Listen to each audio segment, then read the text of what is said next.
Olá a todos, sejam muito bem-vindos a mais um podcast filosófico, atividade esta promovida pela Organização Internacional Nova Acrópole do Brasil. Para este podcast de hoje, nós temos a presença do professor Tiago Grande, de Caxias do Sul. Seja muito bem-vindo, Tiago. Olá, Danilo. Olá a todos. Muito bom estar novamente aqui falando de filosofia. Bem, em nosso podcast de hoje, nós vamos falar sobre a filosofia oriental. Em específico, falaremos da filosofia hindu na Índia Antiga.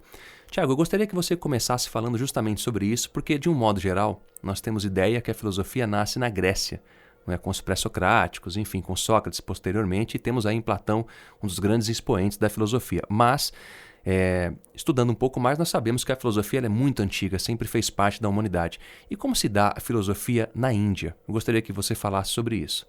Perfeito, Danilo. O termo filosofia é nitidamente grego. Então, a palavra filosofia nasce na Grécia. No entanto, o amor e a busca pela sabedoria é uma atitude natural do ser humano e seria também bastante natural a gente encontrar essa atitude em diferentes povos, em diferentes épocas. A filosofia oriental, ela sofre muitas vezes de um preconceito.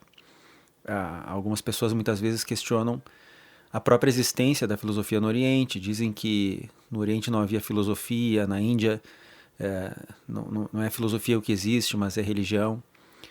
Agora, a gente poderia apresentar alguns argumentos que ficassem bastante tranquilos e fáceis de perceber que isso não é verdade. Seria importante talvez mencionar alguns fatos a respeito da história da Índia. A Índia Antiga, tal qual a gente hoje pode estudar na sua história, ela tem um momento muito importante que é a chegada de um povo, são os ários, que invadem o território daquela população autóctone chamado Drávidas.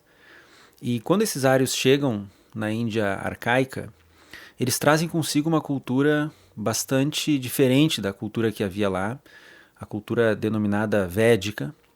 Daí vem os famosos Vedas, que são hinos ou cânticos, os chamados Samhitas, que foram depois classificados em quatro Vedas.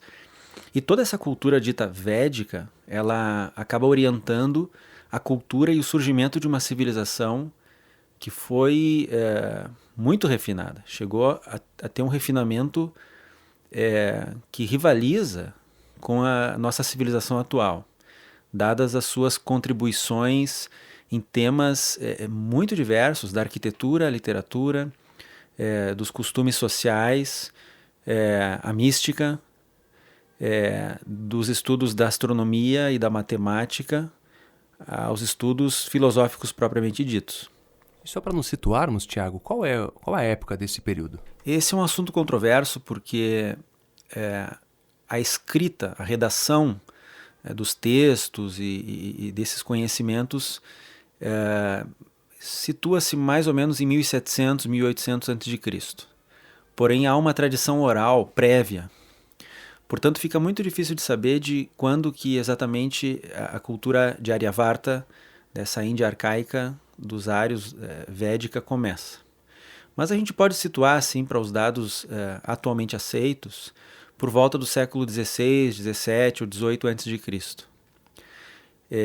E esses tratados, essa enciclopédia do conhecimento que é o Veda, tem uma origem também curiosa, misteriosa. Dizem os sábios hindus que os rishis, os antigos sábios, em um estado de meditação profunda, chegaram a uma visão, a um insight, a uma intuição da sabedoria universal, e ao ter essa visão, cantaram esses ensinamentos, e daí vem os Samhitas, daí vem os hinos e os cânticos que versam sobre toda a sabedoria universal. Os Vedas, na verdade, não se resumem aos Samhitas. Existem 3 outras partes, os Brahmanas e os Aranyakas, e os Upanishads, que são bastante famosos. Se fala muito dos Upanishads, são diálogos filosóficos. A propósito desses textos, a gente sabe assim que a influência da filosofia oriental no Ocidente ela é bastante antiga também. Blavatsky, por exemplo, Helena Blavatsky, ela menciona que a obra de Platão ela se encaixa, ela converge, ela se assemelha muito aos ensinamentos dos Upanishads com relação à busca do entendimento da unidade, por exemplo. A gente sabe que também existe uma espécie assim de colorido oriental na obra neoplatônica de Plotino. A gente sabe que algumas influências também nos alquimistas da Idade Média ou também nos filósofos do hermetismo da Renascença e até mesmo depois no período kantiano e neokantiano a gente vê uma influência da filosofia oriental que vai propiciar a chegada de um Schopenhauer, por exemplo, que era inclusive um entusiasta da filosofia hindu. Eu gostaria que você falasse um pouco, Tiago, justamente sobre as escolas, ou seja, nós falamos sempre de uma tradição filosófica em vários lugares do mundo, né? Em várias culturas e civilizações. Eu gostaria que você falasse especificamente da Índia, óbvio, dessa tradição e de algumas escolas que são mais destacadas, enfim, que nós possamos saber um pouco mais sobre elas. Certo. Existem diversas escolas, obviamente. Existem 6, as chamadas darsanas, que são as escolas ortodoxas, ástica, ortodoxas. Existem também outras escolas denominadas násticas, que são as escolas não ortodoxas. O que significa isso? As escolas ortodoxas são aquelas que partem de fundamentação nos Vedas. São as escolas que se baseiam nos Vedas como autoridade de premissas e de princípios, né? Escolas násticas famosas são o próprio budismo, o jainismo, dentre outras. Das escolas tradicionais ortodoxas, as darsanas, nós temos um arranjo de 6 escolas. Essas 6 escolas elas vão se desenvolvendo e se estruturando, ganhando uma sistematização ao longo de diferentes períodos, ao longo de basicamente 6, 7 séculos, desde o século 6, 7 a.C. até os primeiros séculos da era depois de Cristo. E para cada uma dessas 6 escolas a gente teria uma característica de destaque, embora a própria concepção dessas 6 darsanas é interessante de ser destacada, porque essas 6 escolas são como 6 visões, 6 pontos de vista, 6 perspectivas sobre a realidade e a verdade. Então elas não chegam a ser escolas que se contrapõem, mas sim escolas que se complementam. Uma dessas escolas é a chamada escola Vaiseshika, uma escola atomista, muito semelhante à escola de Demócrito na Grécia, uma escola que teria como grande expoente um filósofo chamado Kanada. Então uma escola que estudava a matéria e descrevia a matéria como composta por muitos elementos simples, seriam muito equivalentes aos átomos de Demócrito. Uma outra escola que é também bastante famosa é o Yoga que teria como mestre, não fundador, mas um dos grandes expoentes, o filósofo Patanjali, que escreve os Sutras de Patanjali, também uma obra seminal de todo o estudo do yoga. Outra escola famosa é o Sankhya, uma escola de metafísica e que descreve um mundo dividido em Purusha e Prakriti, entre espírito e matéria. E a partir dessa teoria, dessa cosmovisão, vai detalhando e estruturando uma cosmogênese e também chegam ao ponto de falar de uma ética e uma proposta moral em cima desse pano de fundo dualista, digamos. Uma outra escola bastante antiga é o Purva Mimamsa, do filósofo Jaimini, talvez seja a mais antiga dessas 6 escolas, totalmente baseada nos ensinamentos dos Vedas. Depois a gente tem uma escola que às vezes é chamada de Uttara Mimamsa, como um Mimamsa tardio, a escola do Vedanta, e por sua vez essa escola se subdivide em 3.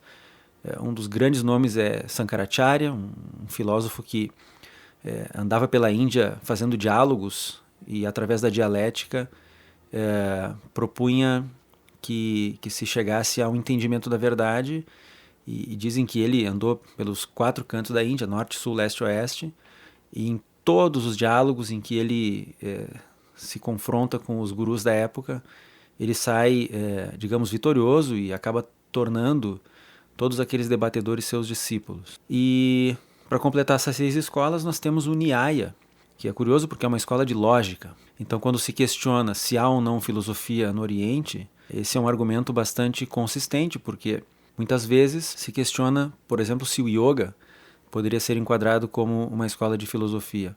Mas eu acho muito difícil questionarem a possibilidade de uma escola de lógica ser uma escola de filosofia. E essa escola, ela é sistematizada por Gautama, não é o mesmo Siddhartha Gautama do budismo, é um Gautama que também viveu no século VI a.C., mas é um lógico, é um filósofo que cria um sistema de silogismos que, ao contrário da lógica aristotélica, não tem 3 proposições apenas, mas tem 5. Então, eu poderia até ousar em dizer que é um sistema de lógica ainda mais consistente do que o ocidental, talvez. Então, essas são as 6 darsanas, as 6 escolas tradicionais ortodoxas da filosofia hindu. E dá para exemplificar assim, a complexidade, a riqueza e a amplitude desse patrimônio cultural filosófico da Índia. Você falou bastante dos Vedas, que é um material importantíssimo para a filosofia oriental. E é um material muito controverso também, não é, Tiago? Então isso é muito abordado hoje, muitas das vezes pouco entendido, porque é muito simbólico, né? Eu gostaria que você falasse um pouco de quais elementos são abordados nos Vedas, enfim, o que são os Vedas de fato, para que a gente entendesse melhor isso. Bom, esses samhitas, esses cânticos, que é a essência dos Vedas, são polêmicos por causa da sua origem. Quando os hindus dizem que os rishis, os sábios, entraram num estado de meditação profunda e viram a sabedoria universal e cantaram isso para ensinar, primeiro como tradição oral mesmo, isso é polêmico, isso é difícil de comprovar, é difícil da gente chegar a um estudo como a gente tem a nossa mentalidade de hoje dentro daquele método cartesiano, digamos, científico. Mas mais curioso ainda é quando a gente se depara com elementos dessa obra, porque na verdade os Vedas inteiro é muito difícil ter acesso, mas os pedaços assim dessa obra que a gente pode travar contato são absolutamente incríveis, porque falam de astronomia e mencionam, por exemplo, o fato de que a Terra gira em torno do Sol. Isso em 1500 a.C., registrado por escrito, é no mínimo muito curioso. Esses textos falam de botânica, falam de zoologia, falam de anatomia e fisiologia humanas.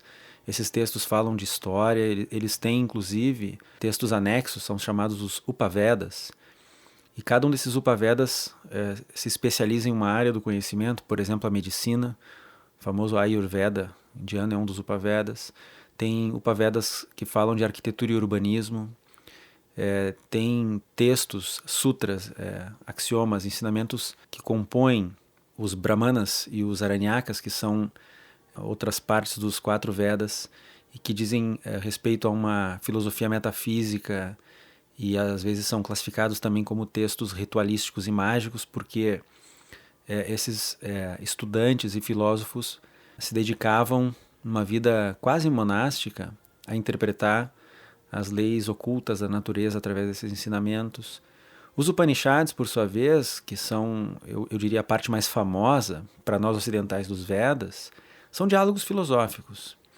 Então a gente pode ler um Upanishad e, por mais difícil e profundo que seja de entender, a gente consegue perceber nele uma familiaridade de linguagem filosófica, né?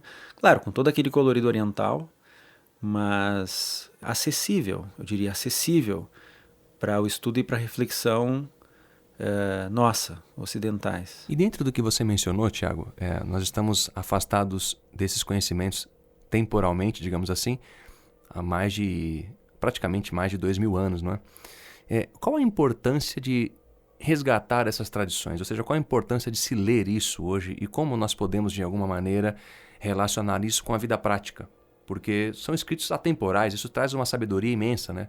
Mas nós temos perdido esse link com essa sabedoria e parece que isso é um mero intelectualismo, mas na verdade é um fundamento aí. Eu gostaria que você falasse especificamente sobre isso. Na tua pergunta já está boa parte da resposta, Danilo. O primeiro ponto a considerar é a temporalidade da sabedoria, é o fato de existir um conjunto de conhecimentos profundos que não são privativos de uma outra civilização e nem mesmo de uma outra época. Então a gente tem daí, desse tipo de estudo, a conclusão importante de que a sabedoria tradicional ela tá com o ser humano, seja onde ele estiver, em que época for. Acho que o segundo ponto importante também é o fomento ao ecletismo. Eu acho que o estudo comparado das ciências, artes, sistemas de pensamento, visões políticas, econômicas, geográficas diversas, a variedade, não um estudo de qualquer jeito, assim, bagunçado, misturado, porque isso pode ser um pseudo ecletismo, mas um estudo comparado, onde a gente visa relacionar, criar analogias, identificar pontos de divergência e de convergência entre os diferentes pensadores, como o que eu mencionei entre Platão e a filosofia de Platão e os Upanishads, por exemplo. E uma terceira contribuição que eu acho que a gente poderia também extrair de um estudo eclético assim, é mudar a nossa visão histórica. Porque nós temos ainda, em geral, uma visão histórica muito positivista, muito novecentista, de que a humanidade foi evoluindo de períodos mágico-religiosos até um período filosófico e, por fim, chegando ao mundo atual científico-positivo, onde tudo se resolveu pela ciência e pela tecnologia. Essa é uma visão, do ponto de vista antropológico, bastante equivocada. A gente encontra nas civilizações antigas, não em qualquer época, mas no seu apogeu cultural, seja Egito, China, Mesopotâmia, Pérsia ou Índia, uma evidência de que o ser humano passa pela história muito mais assim, vivenciando ciclos. A história é muito mais cíclica. Tem os seus altos e baixos, a gente poderia talvez imaginar uma espiral, em que há momentos de avanço e de retração, momentos de progresso cultural e de decadência. E esse estudo, por exemplo, da Índia e das suas escolas de filosofia, nos permite ampliar a visão histórica, nos dá uma outra concepção da história. Claro, isso nos leva a questionar o nosso momento atual. Por exemplo, temos hoje muita tecnologia. A ciência e a tecnologia avançou a um ponto que indiscutivelmente admira a todos nós. Porém, fica a pergunta, será que isso coloca a civilização atual no topo de toda a história da humanidade? Outra pergunta, será que não há algumas coisas que nós perdemos e que seriam interessantes de a gente buscar nesse patrimônio cultural que é nosso?